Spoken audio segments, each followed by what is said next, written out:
अनंत कोटी ब्रह्मांड नायक राजाधिराज योगीराज श्री स्वामी समर्थ महाराज की जय। सर्व स्वामी भक्तांना श्री स्वामी समर्थ। तर थोडक्यात सांगू इच्छिते की माझी स्वामी सेवेला सुरुवात कुठून झाली। व्हिडिओ आवडला तर लाईक, शेअर अँड सबस्क्राईब नक्की करा। श्री स्वामी समर्थ।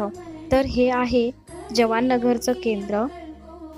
सोलापूरमध्ये विजापूर रोडला जवाननगर म्हणून एक एरिया आहे, तर तिथेही श्री स्वामी समर्थ महाराजांचं केंद्र आहे। माझ्या सेवेला सुरुवात 2012 मध्ये जेव्हा आम्ही सोलापूरमध्ये राहायचो तेव्हा माझी सेवा इथून सुरू झाली। तर खरं तर या केंद्राला मी खूप मिस करते, कारण की इथूनच माझं सर्व काही सुरू झालेलं आहे।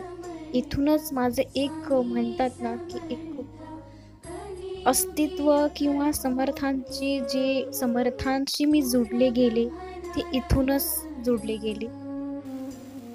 जे इथे माईक घेऊन बसलेले आहेत ना काका, त्यांची मी खूप लाडकी आहे, कारण की ते प्रत्येक वेळेस मला एवढं जीवाभावाने प्रत्येक गोष्ट सांगत असतात। मला मुलीसारखं ते जपतात। आणि आता असं अधूनमधून कधी पण आमचा कॉल असतोच, काका स्वतःहून मला कॉल करतात, कसे बेटा, काय आहे। तर इथूनच माझी ओळख सुरू झालेली आहे। तर श्री स्वामी समर्थ महाराजांच्या पुण्यतिथी दिवशी छोट्या मुलांनी कोणी श्री स्वामी समर्थ महाराजांचं रूप घेतलं, कोणी नृसिंह सरस्वती, तर कोणी श्रीपाद श्री वल्लभ, तर कोणी दत्तात्रय आणि मोरे दादा आणि गुरुमाऊली, असे छोट्या छोट्या मुलांनी रोल केलेला होता। तर त्या दिवशी खूप छान वाटत होतं आणि प्रसन्नसुद्धा वाटत होते, कारण की टाळ्यांचा गजर आणि श्रीपाद श्री वल्लभांचे नामस्मरण, वा, हे सगळं संभव झालं तर फक्त आणि फक्त बालसंस्कार शिक्षणामुळे। कारण की आता प्रत्येक केंद्रामध्ये बालसंस्कार सुरू झालेला आहे। आता बालसंस्कार म्हणजे काय, तर लहानपणापासूनच मुलांना स्वामी समर्थांची गोडी लागावी, त्यांचे नामस्मरण त्यांच्या मुखात असावे, म्हणून आपल्या केंद्रा थ्रू बालसंस्कार सुरू केलेले आहेत। प्रत्येक केंद्रामध्ये बालसंस्कार आहेत। मी कल्याणमध्ये राहते, तर खडकपाड्याला सुद्धा बालसंस्कार आहेत। दर रविवारी बालसंस्कार घेतले जातात, जेणेकरून मुलांच्या फ्युचरमध्ये त्यांना काही प्रॉब्लेम होऊ नये किंवा कुठल्या गोष्टीला संकटांना त्यांना सामोरे जायला येऊ नये, म्हणून लहानपणापासून मुलांना स्वामी समर्थांची गोडी लावायला हवी। तर टाळ्यांचा गजर आणि श्रीपाद श्री वल्लभांचे नामस्मरण तर सुरूच होते, पण ह्या छोट्या छोट्या मुलांना